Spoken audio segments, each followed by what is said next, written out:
aí, galera, aconteceu uma coisa que a gente não esperava que fosse acontecer nessa semana, né? Impacta muito a indústria do entretenimento, né? Porque o impacto que o cara deu pro mundo, eu acho que é incomparável. O nosso Akira Toriyama, o homem que inventou as esferas, que inventou todo um conceito de inferno, céu, paraíso, nos deixou. Do nada. A gente tá acostumado a ver japonês morrer com mais de 100 anos. Como que o nosso amigo Toriyama morreu com menos de 70? Meu pai tem menos de 70 ainda. Eu não estou conseguindo conceber essa informação. Tá calor pra caramba e eu tô numa jaqueta do Dragon Ball, porque o cara merece ser homenageado. Mas, depois da vinheta, vamos falar sobre vida, obra e todo o impacto cultural que Akira Toriyama deixou pra nós no seu legado. Vamos homenagear um cara que a gente ama. Vinheta!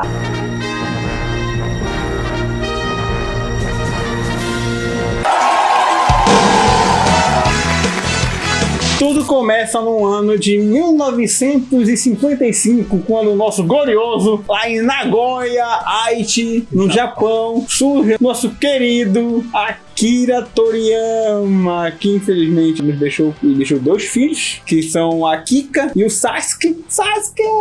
O Kishimoto, ele era muito fã do Toriyama. E o Oda já falou que ele gostava muito de ser elogiado pelo Toriyama, porque ele era o ídolo dele. Na minha cabeça eles rivalizavam porque é fanbase, né? Pelo amor de Deus. Não dá pra confiar em otaku nenhum. Outros animes, outras histórias. Nosso foco hoje é falar do homem. No fim da década de 70 e início dos anos 80, ele já tinha feito alguns one-shots, ele viu que ele tinha potencial de desenho, o pessoal gostou dele. Então ele começa a se realizar na Jump. Dr. Slump.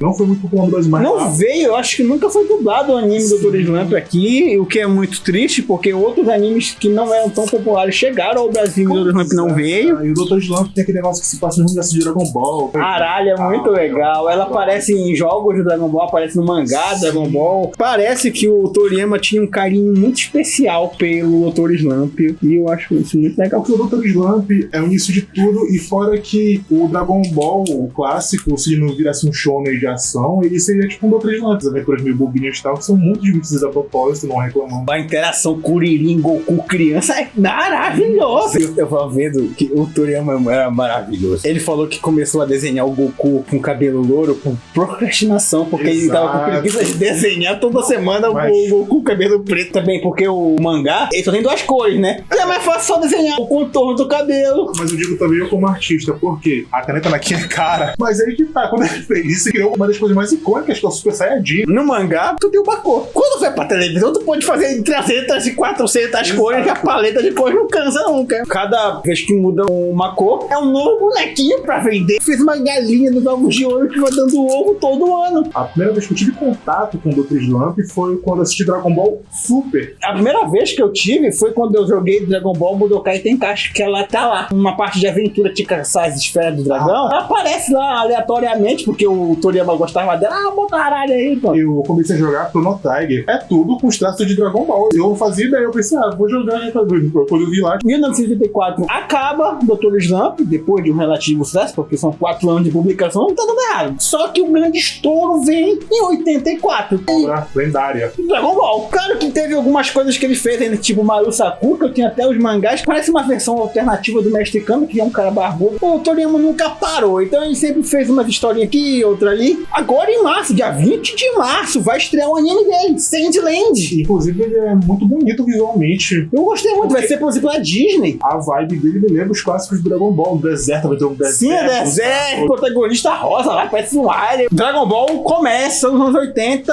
aí a fase clássica vai até 86. O Goku crescendo, ele descobrindo as coisas, porque o Goku chega na Terra e não conhece nada, ele é adotado por um velho lá, aí ele é uma criança bem cala seca, rebelde, aí ele bate a cabeça, meio que perde a memória dele, vai lá viver com o velhinho. Que deram um reboot nisso no filme. Tinha uma história de origem, aí deram uma ajeitada lá. Pra ficar melhor, tem mais sentido. Apesar de eu gostar também da primeira versão. Ele chega no Brasil em 96, pelo SBT, que não exibiu de forma forma completa. Exibiu uma parte, largou o anime de vez lá, foi esquecido até os anos 2000, quando foi resgatado pela Band, mas não na versão clássica. Já foi pro Z, fase Z, o SBT exibiu até o episódio 60 e depois o Cartoon Network assumiu. Eu lembro de passar na Band na hora de almoço. Eu não lembro de Dragon Ball na Band. Eu lembro depois de muito tempo que a Band voltou a passar. Mas Dragon Ball na Band no início não lembro de nada. Eu lembro. A Globo sempre quer o filé das coisas. Tu tá exibindo lá tranquilamente, teu animezinho lá tá dando um retorno de 3, 5, 6, 7 pontos de audiência. Aí chega no filé, que é a partir depois de 200, chega a Globo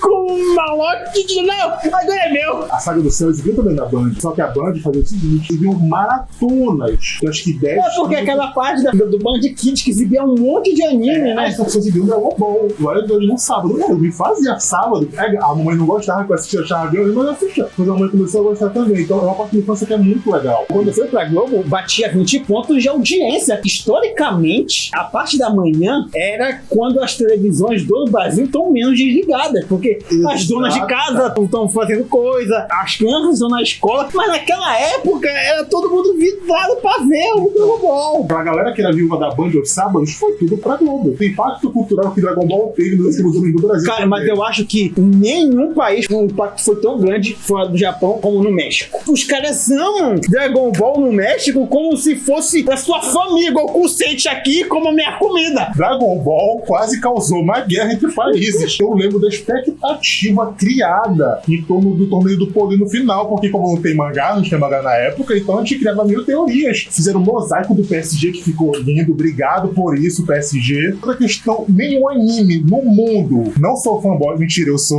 conseguiu fechar uma praça inteira pra exibir em telão ao vivo aquilo. Ainda era legendado, tu tinha que ler. Não podia só prestar atenção na luta, tu tinha que ler o que tá acontecendo. Dragon Ball rompeu uma barreira gigantesca entre tudo. Então, quando eu digo que ele enalteceu culturalmente o mundo, ele uniu pessoas, ele fez isso. Eu não gosto muito da dublagem japonesa de Dragon Ball. Eu gosto.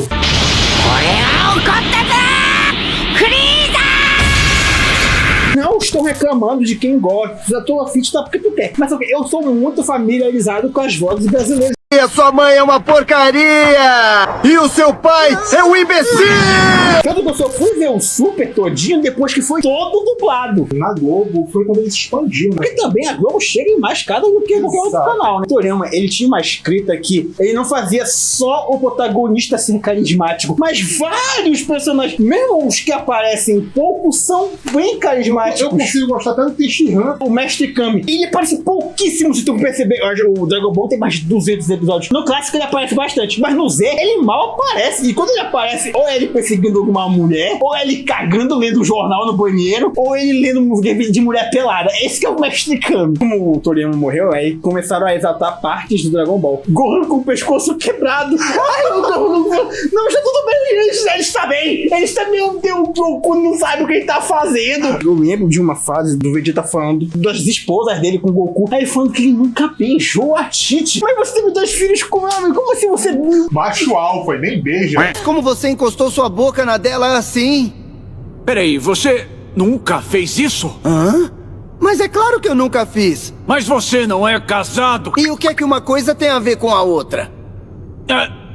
Esquece. Apesar de ter uns fillers ali, o treinamento do Gohan com o Piccolo, porque tinha que dar uma enrolada, então acrescentaram coisas, deu mais um pouco de tempo pra ficar mais junto um do outro. O Gohan cresceu sem pai, a figura paterna dele era o Piccolo. E o Goku tava morto a maior parte do tempo, né? E o Goku que não tem figura paterna? Nos 2 nascimentos dos filhos, o Goku estava morto. Não que se ele estivesse vivo, ele ia servir pra alguma coisa também, Mas né? é que eu só lembro dele vendo o Gohan levando porrada do céu. Piccolo, mas você não falou nada pro Gohan disso, cara. Ele tá apanhando à toa, tu não tem que dar um sermão no Goku, o Goku é muito bom. O Goku, como adolescente e criança, ele parecia mais responsável do que com o Goku adulto. Nunca tinha visto Dragon Ball. Aí eu tava começando a ver Piccolo treinando o Gohan, aí de repente ele vira o macaco. Ao invés do Piccolo pensar em alguma forma de deter ele, o que ele faz? A forma mais fácil do mundo, atirar a lua explode. Essa lógica do Dragon Ball, porque se você explodir a lua, Como mudar, cara? A Terra vai começar a girar de uma maneira, não vai ter mais dia, não vai ter mais noite, não vai ter mais nada.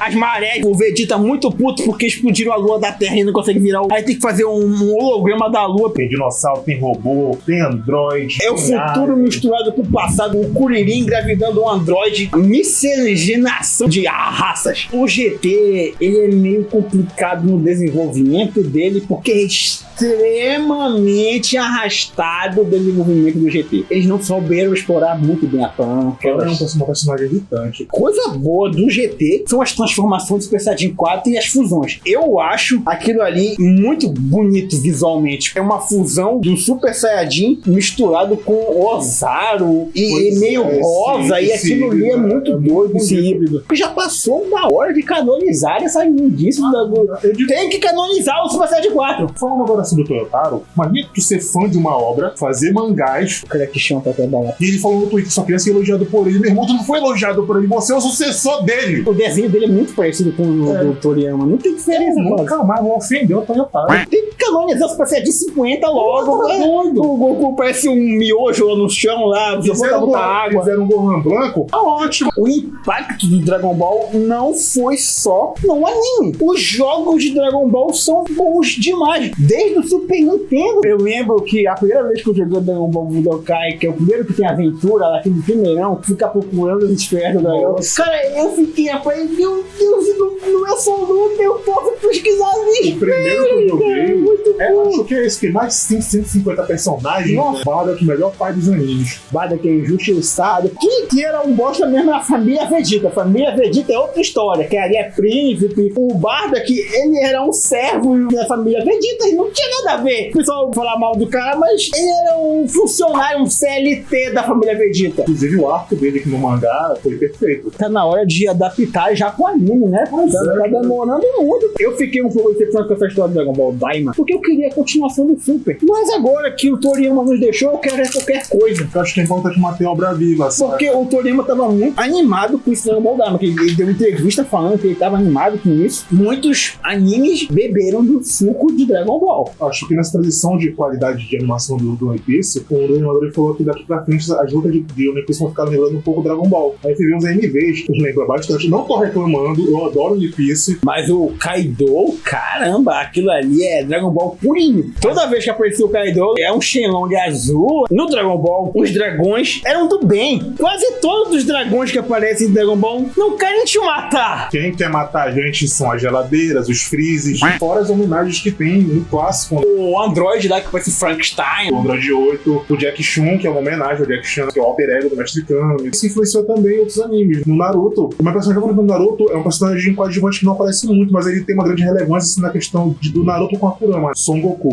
Ele é uma homenagem ao Goku, ele é um gorila gigante de 4 caudas, e 4 é o número da esfera que o avô do Goku tinha deixado com ele. Então, tu vê o carinho e respeito que eles têm pelo... O Kishimoto não explorava muito as outras Jinchuri. Eu não sei se o One Piece chegou a fazer isso com Dragon Ball, de homenagear algo do tipo. Tem um crossover com Dragon Ball, né? Ah, tem só um crossover, né? Só isso. Infelizmente, não veio só o Goku, né? Veio o Toriko também, daquele balaio, que ninguém se importa com o Toriko. Somente, tipo, o caso do autor, que é um palhaço. Muita gente pode falar que Cavaleiro do Zodíaco teve um impacto gigante. O impacto que Dragon Ball teve é muito, mas é muito maior que Cavaleiro do Zodíaco. O Cavaleiro do Zodíaco pode ter sido lá o começo de tudo, lá quando tudo era mato, capinou lá para outras coisas chegarem. Trouxe outros animes, trouxe o Jack. O teu pai, o teu avô sabe quem é o Goku. Muita gente nem sabe mais quem é o Seiya. Morra, Seiya, seu viadinho! Claro que foi importante porque o Cavaleiro do Zodíaco trouxe um conceito de desenhos mais violentos que chegaram. As manchetes exibiam a coisa, ficou da tarde, o personagem perdendo a orelha cheio de sangue. Pra mim, apesar de Kishimoto ser bom, mas eu acho que o sucessor como contador de histórias, o Oda é melhor que o Kishimoto. Diferente de Naruto, One Piece quase não tem pontas soltas. Se tem alguma coisa pra explicar ainda, explicar daqui a 1000 episódios. O Oda não vai esquecer dessa coisa que é pra explicar e vai explicar em algum momento. Porque o Oda não esquece de nada. Naruto terminou com trocentas pontas soltas pra explicar. E não vão explicar nunca, porque não tem outro. O anime já acabou há mais de 10 anos, ninguém se Vamos importa. explicar com fanbase, ou então quando o autor deu uma entrevista, ou então um database. E o impacto que Dragon Ball tem no mundo inteiro, não precisamos de nós pra dizer isso, né? Você vai em todo lugar do mundo onde passou o anime, o Goku tá lá. O Goku já foi homenageado aqui no Brasil, escola de samba. Tem o dia do Goku lá no Japão, que é o dia do aniversário dele. Os filhos de Dragon Ball, eles são muito criativos. Piccolo na autoescola, como que eu não quero ver isso? Goku no inferno, brincando de roleta russa. Olha os fillers dessa coisa. Quando o Goku tá treinando com o Senhor Kaiô, tem que pegar aqui o macaquinho. É só o macaquinho que é canônico. Aquela vespa que tá lá não tá no mangá. Mas é muito legal ver o Goku atrás do outro lado. Galera, até a próxima. Dragon Ball eternamente Toriyama. Nós, mano. Nunca esquecendo. Seu legado é eterno. É igual o Michael Jackson, que não chorou no vídeo. Graças a Deus. Falou de infância aqui, a gente começou a se empolgar, mas Toriyama é eterno aqui. Até a próxima. Muito bem, podem ir pra casa tomar café com leite.